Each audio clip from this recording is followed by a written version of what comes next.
مگر مختصر میں نے یہ ہے وہ بیان کر دیا ہے جو میری سوشل ایکٹیویٹیز تھی. ان کے ناطے میں نے وہاں پر کافی جو ہے اپنا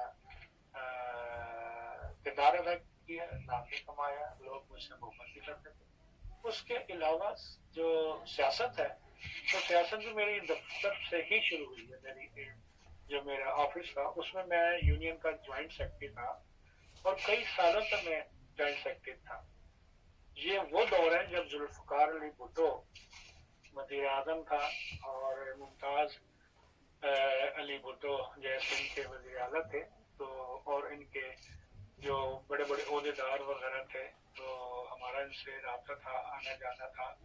ایک واقعہ چھوٹا سا شیئر کر دوں کہ ہم نے اپنے پورے آل پاکستان آڈٹ اینڈ اکاؤنٹ ایسوسی ایشن نے ہڑتال کا اعلان کیا تھا تو ہم اس میں شامل تھے. تو اس ہڑتال میں یہ تھا, مطالبہ تھا کہ بھی تنخواہیں بڑھائی جائیں اس طریقے سے, اور اس کو highlight B B C نے بھی کیا تھا اس زمانے میں. اچھا. تو ہم نے اسٹرائک بھی کی اور 14-15 دن تک اسٹرائک رہی اور بڑا برا حال ہوا پاکستان میں. تمام آڈٹ اینڈ اکاؤنٹس کے محکمے کے جو ہمارے دوست تھے وہ کام چھوڑ کے بیٹھے ہوئے تھے. تو ذوالفقار علی بھٹو نے جو ہے پیغام دیا ان کو, مبشر حسن تھے, ڈاکٹر مبشر حسن وزیر خزانہ. تو ان کو کہا کہ بھئی ان سے مطالبے کے پوچھیں کیا ہے اور جو بھی جائز ہے ان کو منظور کریں. اب وہ منظور کرنے کی بجائے یا مطالبے سننے کی بجائے ہمارے وارنٹ گرفتاری جاری کر دی انہوں نے. اچھا. اور وارنٹ گرفتاری جب شروع کی ہم روپوش ہو گئے. بلکہ میرے ڈپٹی کمشنر کراچی کے ساتھ ایسے تعلقات تھے. ان کا ایک سیکرٹری تھا, پرائیویٹ سیکرٹری, عباسی نام تھا اس کا بھی, احسان عباسی, مجھے یاد آ گیا. تو اس نے مجھے, میرا بیٹھنا اٹھنا بھی تھا, اس نے مجھے بتایا, فون کیا, کہتے ہیں یار تمہارے تو وارنٹ نکل رہے ہیں. تو میرا قریبی دوست بھی تھا. تو میں نے کہا اچھا, کہتے تم آؤ میرے پاس فوراً. تو جہاں ہم کام کرتے تھے اسے تقریباً 2 میل کے فاصلے پہ ڈپٹی کمشنر آفس ہوتا تھا. وہ اس زمانے میں ایک ہی ڈپٹی کمشنر ہوتا تھا کراچی کا. تو وہاں پہ ہم گئے اور وہاں پر جو ہے اس میں مجھے بتایا کہ یہ وارنٹ گرفتاری ہیں اور یہ ہم پولیس کے محکموں کو بھیجنے لگے ہیں, تھانوں کو. تو اب تم جو ہے خاص طور پہ روپوش ہو جاؤ, میں نے تمہیں بتا دیا. تو میں نے اتنا کیا, وہاں سے نکلا فوراً میں نے اپنے دوستوں کو کال کی, بتایا, ملا اور ان کو سب کو لے کے ایک ہمارا فارم تھا, دوست تھا ہمارے بشیر صاحب, اس فارم پہ ہم لے گئے. ہم 2-3-4 دن وہاں پر ہم روپوش رہے اور باقی گھروں میں جو ہے وہ گھروں میں نہ رہے, دوسری گھروں میں رہے. بہرصورت خصوصاً یہ کہ ہم نے وہ کامیاب اسٹرائک کی اور ان کو حکومت کو گھٹنے ٹیکنے پڑے اور ہمارے جائز جو مطالبات تھے انہوں نے منظور کیے. تو یہ تو ایک سیاسی میرا کیریئر تھا, وہاں سے شروع ہوا. پھر وہیں سے ہم نے جو ہے وہ پیچ و خم سیاست کا دیکھا, سیاسی لیڈروں سے ملے, بالخصوص سندھ کے جو لیڈر تھے ان سے ہماری ملاقاتیں ہوتی تھی اور تقاریر وغیرہ بھی ہماری ہوتی تھی مجمع وغیرہ میں. تو میں نے بڑا فعال کردار ادا کیا اس میں. تو وہاں سے میری سیاست شروع ہوئی اور اس کے بعد چلتے چلتے آستے آستے کرتے. تو بہر صورت یہ تو ہمارا جو سوشل اور سیاست کا تعلق تھا, یہ ہمارا مضبوط ہوا. تو اس کے بعد پھر میں ریٹائر ہو کے واپس لندن آ گیا. جیسے میں ذکر کیا 1991 میں لندن آ گیا تھا اور یہاں پر آ کے میں نے اپنا جو ہے کچھ چھوٹا موٹا اپنا بزنس وغیرہ کرنے کرتا رہا. اس کے بعد پھر میں نے جب میرے بچوں کی شادیاں ہو گئی, بچوں نے کہا کہ ابو اب آپ نا چھوڑ دیں ساری چیزیں بزنس وغیرہ, تو آپ اب گھر میں بیٹھے آرام کریں. تو میں تو آرام کرنے والا جو سوشل آدمی ہوتا ہے تو وہ آرام کیسے کرتا, صحیح بات ہے. بہر صورت میں گھر میں بیٹھ کے میں نے صحافت شروع کی. اور جیسے آپ نے بتایا کہ میری 10 سال کی صحافت میں ایک عمر گزری ہے اور صحافت کے لحاظ سے اللہ تعالیٰ کا بڑا احسان ہے. میں نے ابتدائی طور پہ جو لندن کے جو اخبارات تھے ان میں جو ہے وہ دی نیشن ہے, بڑا مشہور اخبار ہے, اس میں لکھنا شروع کیا. یو کے ٹائمز ہے, اس میں میں نے لکھنا شروع کیا.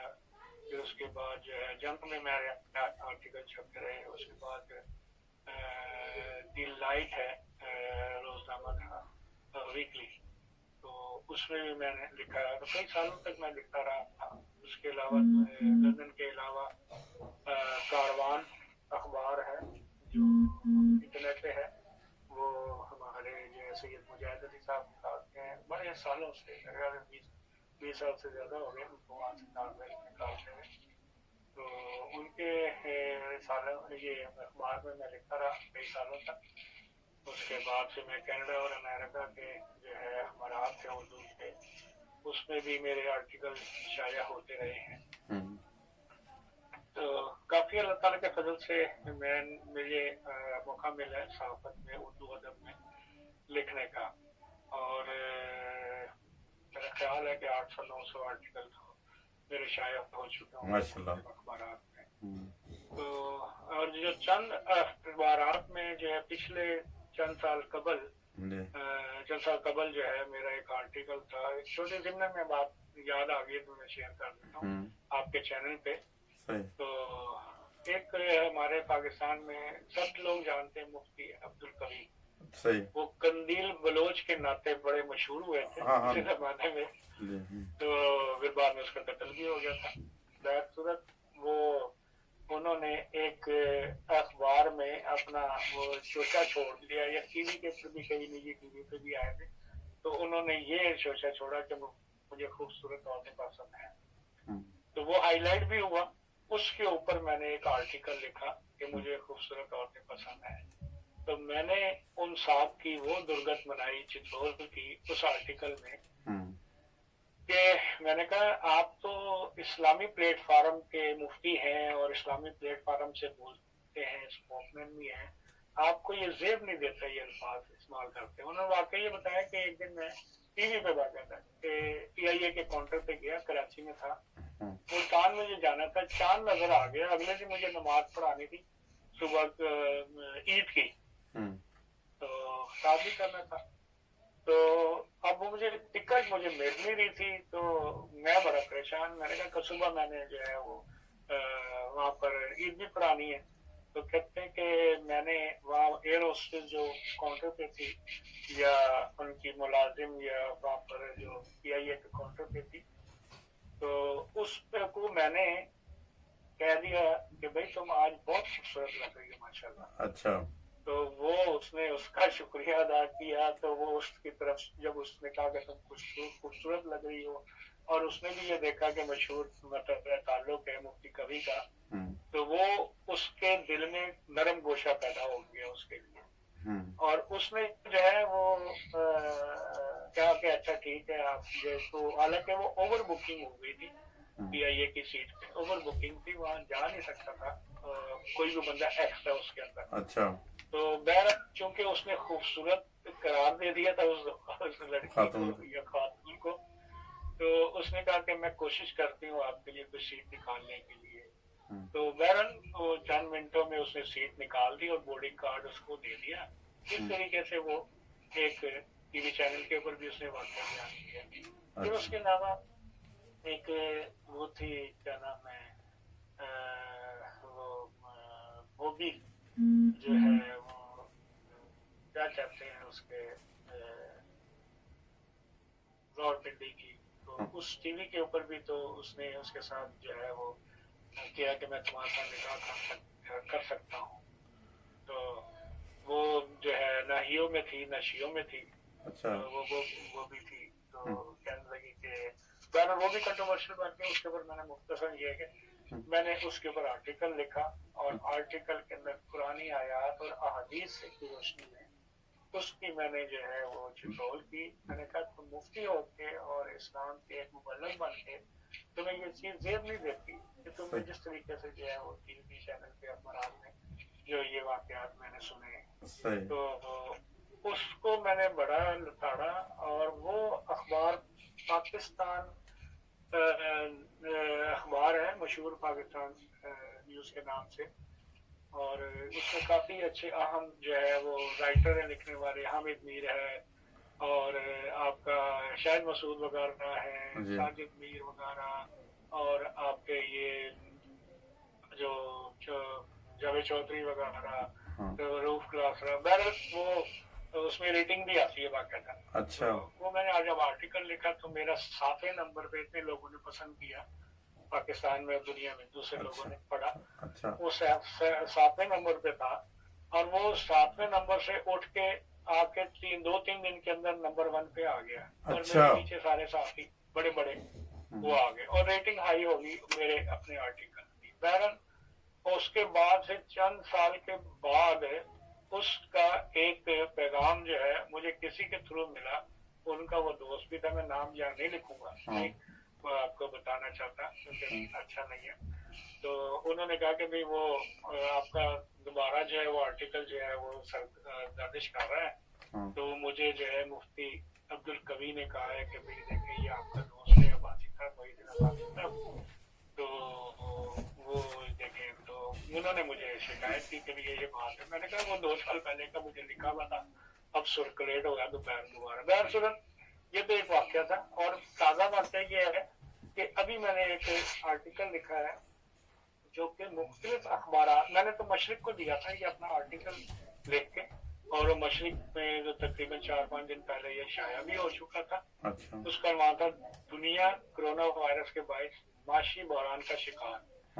تو وہ شائع ہوا اور وہ لوگوں نے بڑا پسند کیا. مجھے واٹس ایپ پہ بھی ای میل پہ بھی کافی داد وصول ہوئی کہ آپ نے جو تجزیہ کیا ہے کرونا وائرس کا یہ تو بڑا زبردست ہے, اور آئندہ آنے والے حالات کا جو تجزیہ کیا, بلکہ اللہ کرے حکومت کو بھی سمجھ آ جائے.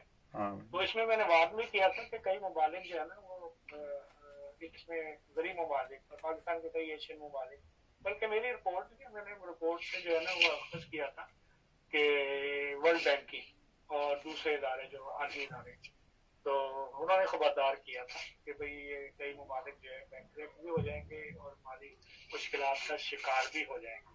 بلکہ آج کی تازہ نیوز جو مجھے پتہ لگی ہے وہ یہ ہے کہ اسی آرٹیکل کے ضمن میں نے لکھا تو نہیں, مگر یہ ہے کہ ابھی تازہ رپورٹ مجھے جو ملی ہے اس میں یہ لکھا ہے کہ ایشیا ڈیولپمنٹ بینک کی رپورٹ ہے یہ, جو کورونا کی وجہ سے پنجاب کو 23 کروڑ روپے 23 کروڑ روپے کا نقصان ہوگا. اچھا اور جبکہ پاکستان میں 1 کروڑ 12 لاکھ افراد بے روزگار ہوں گے. اچھا ٹھیک ہے, کتنی بڑی مطلب ہے کہ یہ میں نے پہلے تو 1 ہفتہ پہلے مطلب ہے کہ فور کاسٹ کی تھی دنیا کے بارے میں اور پاکستان کے بارے میں بھی. آج ورلڈ بینک نے یہ رپورٹ شائع کی ہے, وہ ایشیا ڈیولپمنٹ بینک نے. اس کے علاوہ اب اس کے علاوہ بھی اب دیکھیں جب کرونا وائرس ختم ہو جائے گا نا دنیا سے, یا ختم تو نہیں ہوگا, کچھ شواہد ایسے ہیں ماہرین نے اور تجزیہ نگاروں نے یہ پیش کیے ہیں کہ یہ باقی رہے گا.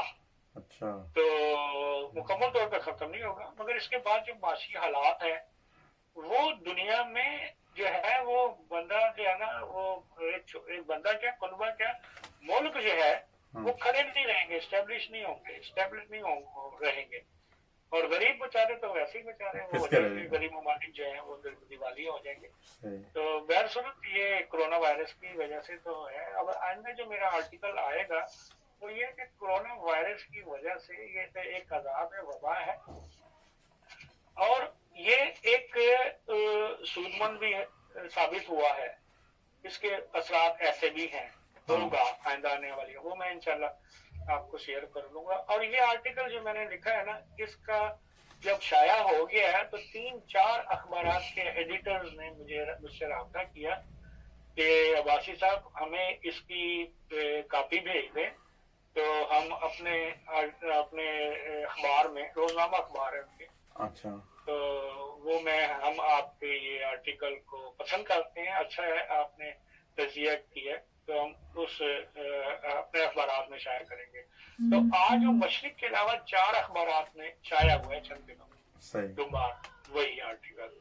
بہرصورت یہ ایک مطلب ہے کہ چھوٹی سی ہے, تمہید تو زیادہ لمبی ہوگی, مگر اب میں ذکر کر دوں اپنے جو ہے لاہور انٹرنیشنل رسالے کے ضمن میں کہ صحافت میں نے جب آج سے یہ 4 سال پہلے, صحافت تو میں نے کافی عرصے میں کر رہا ہوں, اور جیسے کہ میں نے بتایا کہ کئی سو میرے جو ہے مضامین اخبارات میں شائع بھی ہو چکے ہیں, اور اس کے بعد میں نے پھر سوچا کہ میں جو لکھتا ہوں دوسروں کے لیے تو اپنا کیوں نہ میں اخبار نکالوں.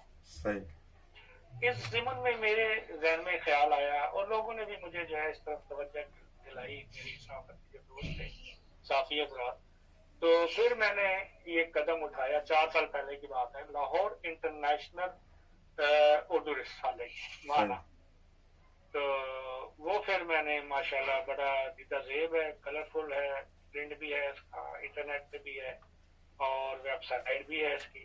تو میں نے جاری کیا چند مہینوں کے اندر. اس کے بعد پہلے پرنٹ بھی نکلتا تھا, اس کے بعد پھر میں نے آن لائن بھی کر دی اس سے چند مہینے کے بعد ہی. اور اس کے بعد اتنا یہ پاپولر ہوا ماشاءاللہ کہ 6 مہینے کے بعد ہی میرے ذہن میں تو تھا تقریباً 1 سال کے بعد میں انگلش کا رسالہ بھی نکالوں گا, تاکہ یہاں جو ہمارے یورپ میں یا دیگر پاکستان کے علاوہ دیگر ممالک میں جو جہاں انگریزی بولی جاتی ہے, سمجھی جاتی ہے, ان کے بچوں کے لیے اور ان کے لیے نئی فوج کے لیے بھی, جو ظاہر ہے وہ اردو تو نہیں جانتے یہاں کافی سارے لوگ. تو میں نے یہ ذہن میں تھا کہ 1 سال کے بعد جو ہے انگلش رسالہ بھی نکالوں گا انشاءاللہ تعالیٰ. وہ مجھے اتنی مطلب ہے کہ انکریجمنٹ ملی مجھے لاہور سے رسالے سے کہ اللہ تعالیٰ نے توفیق بھی تھی, مجھے ہمت بھی تھی. تو اب ظاہر ہے چونکہ میرا اوڑھنا بچھوڑنا یہی تھا, سارا دن میں دفتر میں یہی 8-10 گھنٹے یہی کام کرتا تھا بیٹھ کے. تو میں نے پھر انگریزی کا لاہور انٹرنیشنل انگلش کا ایڈیشن نکالنا شروع کیا ہے, اور وہ 6 مہینے کے بعد ہی شروع ہو گیا. اچھا ماشاءاللہ. اور جو سال کا میرا ٹارگیٹ تھا وہ 6 مہینے میں انشاءاللہ اللہ تعالیٰ کی دی ہوئی توفیق سے میں نے جاری کر دیا. اور ماشاءاللہ اب وہ اس کو 4 سال ہو گئے ہیں دونوں کو, اور وہ اتنا ماشاءاللہ پوری دنیا کے اندر جو ہے وہ دیدہ زیب بھی ہے. اس کے آرٹیکل میرے پاس کئی میلز وغیرہ آتی ہیں, واٹس ایپ پہ بھی آتی ہیں, پیغامات بھی آتے ہیں. کافی ہمارے جو ہے صحافی حضرات برادری وغیرہ جو ہیں ان کی طرف سے بھی میری بڑی حوصلہ افزائی ہوتی ہے. کہتے ہیں کہ ایک شاعر ہے, ایک شاعر جو ہے جب تک اس کو داد نہ ملے تو اس کے اوپر دوسرا شعر اترتا نہیں ہے اوپر سے. تو یہی حالت جو ہے نا ہمارے صحافی حضرات کی ہے, ادبی لوگوں کی ہے. تو ان کو اگر کسی داد نہ ملے نا کسی سے کہ اچھا آرٹیکل ہے یا کہ اچھا کام کر رہے ہیں, اچھا رسالہ نکال رہے ہیں یا اخبار نکال رہے ہیں, تو اس وقت تک اس کو جو ہے نا وہ اس میں ہمت نہیں آتی. تو اللہ تعالیٰ کا بڑا فضل تھا کہ مجھ پہ, تو میں صرف 1 مین شو, میرے ساتھ کوئی ٹیم نہیں ہے, اتنا میں بتا دوں. اتنا بڑا کام صحافت کا کوئی نہیں سنبھال سکتا. اور بلکہ جن کو پتہ لگتا نا, کئی میرے دوست صحافت کے میدان میں جو کام کر رہے ہیں, جنہوں نے آج تک, حالانکہ وہ میرے سے بڑے نام ہیں, انہوں نے اپنا اخبار رسالے نہیں نکالے, مگر وہ کہتے ہیں کہ یہ ممکن نہیں ہے کہ ایک آدمی جو ہے اس کو ہینڈل کرے. تو ظاہر ہے اس کے ساتھ ٹیم ہوتی ہے باقاعدہ, آپ کو تو پتہ ہے اخبار جو ہوتا ہے دفتر ہوتا ہے باقاعدہ. مگر اللہ کا فضل ہے کیونکہ میں ریٹائر تھا اور میں نے اس کو بڑی اپنی ہمت سے اللہ تعالیٰ کی توفیق سے اس کو آگے بڑھایا. اور اس کے ساتھ ساتھ نا یہ اللہ تعالیٰ نے بڑی مطلب میرے ساتھ اچھا سلوک کیا اور پیار کا سلوک کیا. مجھے جو ہے 4 سال کے اندر بڑی میری پذیرائی ہوئی. دنیا میں کافی دوست وغیرہ جو ہے اس کو اب جاننے لگ گئے ہیں, پہچاننے لگ گئے ہیں. اچھی صحافت ہے, اس میں کوئی ملاوٹ نہیں ہے, کوئی دوغلی نہیں ہے, کوئی جھوٹ نہیں ہے. یہ میری ایک صحافت کا ایک میرا پہلا قدم ہے. جو لکھوں گا حقیقت پر مبنی لکھوں گا, سچ لکھوں گا, جھوٹ نہیں لکھوں گا, اور تحقیق کر کے لکھوں گا. اسی کے اوپر کافی دوست مجھے بڑی داد دیتے ہیں کہ آپ جو لکھتے ہیں حوالے کے ساتھ لکھتے ہیں, اور آپ کے اخبارات میں جو مضامین شائع ہوتے ہیں بڑے معنی خیز ہوتے ہیں. اور کئی تو اخبارات میرے ناظرین ہوگا, میرے اخبار کے جو ہے مضامین یا میرے آرٹیکل یا کوئی میری جو ہے ایسی جس کے اوپر میں ریسرچ کر کے لکھتا ہوں, تو وہ میرے رسالوں میں سے لے کے اپنے نام سے شائع کر دیتے ہیں اور اپنے رسالوں کے اندر ڈال دیتے ہیں میرے مضمونوں کو. تو بہرصورت وہ ان کا اپنا کردار ہے. مگر میرا بنیادی جو میرا ہے وہ یہ ہے کہ صحافت کرنی ہے تو سچی کرنی ہے, کھری کرنی ہے, جھوٹ نہیں لکھنا, ملاوٹ نہیں کرنی اور ملونی نہیں کرنی. تو یہی وجہ ہے کہ اللہ تعالیٰ کے فضل سے آج میرا جو طبقہ ہے نا, پڑھا لکھا سمجھدار اور لٹریری لوگ اس ملک کو پڑھتے ہیں اور مجھے شاباشی دیتے ہیں, جس کی وجہ سے جو کہتا ہے کہ اگر پیٹ پہ کسی کوئی بندہ تھپکی دے دے ہاں، تو وہ جو آستہ چال چلنے والا ہے نا وہ دوڑ کے چلتا ہے، حوصلہ بڑھ جاتا ہے. یعنی کہ ہاں حوصلہ بڑھ جاتا ہے، ہاں شاباش مل جاتی ہے. تو یہی ایک انسان کا فطرت ہے انسان کی. تو اس جذبے نے مجھے جو ہے نا آگے سے آگے بڑھایا، اور اسی جذبے کے تحت آج سے 9 ماہ یا 10 مہینے پہلے میں نے ایک خواتین ڈائجسٹ آپ گینے کے نام سے رسالہ جاری کیا. حالانکہ اتنی ہمت نہیں تھی، کیونکہ آپ کو پتہ ہے اس میں سرمایہ بھی چاہیے اور اس میں جو ہے وہ وقت بھی چاہیے سب کچھ. مگر میں نے صرف معاشرے کی اصلاح کے لیے، بالخصوص یورپ کے اندر بیٹھے ہوئے لوگ جو ہماری خواتین، عورتیں ہیں، بچے ہیں، بوڑھے ہیں، جوان ہیں، ان کی اصلاح میرا مقصد ہے، اور اسلام کی تعلیمات کا صحیح نقشہ کھینچ کے ان کو پہنچانا، ان تک جو ہے ان کو فیض دینا.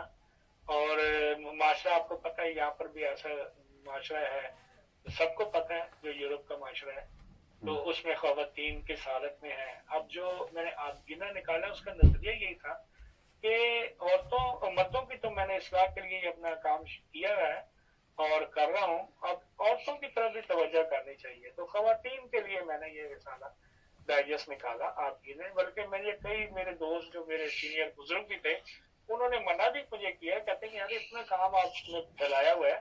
اور بلکہ میرے گھر کے خود جو ہے وہ میری وائف بھی اور دیگر لوگ بھی وہ کہنے لگے کہ آپ نہ کریں اتنا کام، یہ ہے وہ ہے. تو میں نے کہا بس ایک جذبہ ہے، میں اصلاح کرنا چاہتا ہوں معاشرے کی، جہاں تک اللہ تعالیٰ توفیق دے. پتہ نہیں کب بلا لے، وہ کوئی پتہ نہیں انسان کا. مگر میرا کام ہے، اور یہ کام جو آپ کو پتہ ہے نا کہ نبیوں اور ولیوں کا کام ہے، صحافت کرنا اور سچی صحافت کرنا. میں ان صحافی لوگوں کو ذکر نہیں کرتا جو کہ جھوٹ بھی بولتے ہیں، اس میں پیسہ لے کے بھی اور کام کرتے ہیں. میں اپنے صحیح اسلامی تعلیمات کے مطابق میں وہ بات کر رہا ہوں کہ وہ صحیح لوگ ہوتے ہیں جو کہ واقعی اللہ تعالیٰ ان کو اپنا جو ہے وہ نیک لوگوں کو کام کرنے کی توفیق دیتا ہے. بہر صورت میں نے آبگینہ نکالا، اور آبگینہ نے 6 مہینے کے اندر اندر، ابھی اس کو 10 مہینے ہو گئے، 9 مہینے ہو گئے، اتنی زیادہ ترقی کی ہے میرے. اب میں یقین کے ساتھ کہہ سکتا ہوں کہ مجھے اتنے اس کے اوپر تبصرے آتے ہیں اچھے، خوشگن اور حوصلہ بڑھانے کے لیے کہ میں آپ کو بیان نہیں کر سکتا. اتنے تو مجھے لاہور میں بھی نہیں آتے. اچھا. اور 6 مہینے میں آبگینہ ماشاء اللہ واقعی آبگینہ بن گیا وہ. اور یہ مجھے شکر ہے کہ اللہ تعالیٰ کے فضل سے، اور ایسے لوگ جو ہیں عورتیں اور خواتین جو ہے نوجوان خواتین بھی جو ہے ان کو پڑھتی ہیں، اس سے محظوظ ہوتی ہیں اور لکھتی بھی ہیں کہ آپ کے تعلیمی اسلامی تعلیمات کے جو شعبے کے آرٹیکلز ہیں وہ بالخصوص بہت اچھے ہوتے ہیں، ہم پڑھتے ہیں. اور ویسے تو سارے آرٹیکل بڑے اصلاحی تیار کیے ہوتے ہیں. مگر بہر صورت اللہ تعالیٰ کا شکر ہے، نہیں آسان ہے کہ اللہ تعالیٰ نے مجھے توفیق دی کہ میں اس مقام تک پہنچا. اور اس کے علاوہ مجھے کئی ایوارڈز بھی اپنی اس خدمات کے نتیجے میں مل چکے ہیں. میں اس زمن میں 1-2 سال پہلے کا ایک واقعہ میں شیئر کرنا چاہتا ہوں. میرے دوست ہیں، ہمارے واقع بھی ہیں، وہ جرمن کلچر سوسائٹی کے صدر بھی ہیں، عرفان احمد خان صاحب. تو وہ انہوں نے مجھے انوائٹ بھی کیا 2 سال پہلے، اور مجھے انہوں نے کہا کہ اب یہ ہمارا ایک پروگرام ہے، وہ ہم 7 سال مناتے ہیں، اور 20-25 سال سے بلکہ زیادہ عرصے سے وہ اس سے جو سالانہ جو ہے تقریب منعقد کرتے ہیں. انہوں نے فیض ایوارڈ کی تقریب وغیرہ منعقد کی ہوئی تھی جرمنی فرینکفورٹ میں. تو وہاں پہ انہوں نے مجھے فیض احمد فیض کا ایوارڈ بھی جو ہے مجھے عنایت دیا. اور یہی میری صحافت اور اردو صحافت کے سلسلے میں مجھے ملا جو میں نے دنیا میں صحافت کا مقام حاصل کیا اللہ تعالیٰ. اور اس کے علاوہ بھی کئی ایوارڈز مجھے جو ہے وہ پچھلے سال دسمبر میں گیا ہوا تھا وہاں پہ پاکستان، وہاں ایک بز میں شعر و سخن کا جو ہے وہ ایوارڈ بھی مجھے ملا ہے شہر. اور کئی ایوارڈ بھی جو ہے وہ دوستوں نے مجھے جو ہے وہ نوازے ہوئے ہیں. اور اس کے علاوہ صحافت برادری کو جب پتہ لگتا ہے کہ میڈیا، الیکٹرانک میڈیا اور پرنٹ میڈیا دونوں کئی اہم جو ان کے نام ہیں وہ میرے دوست بھی ہیں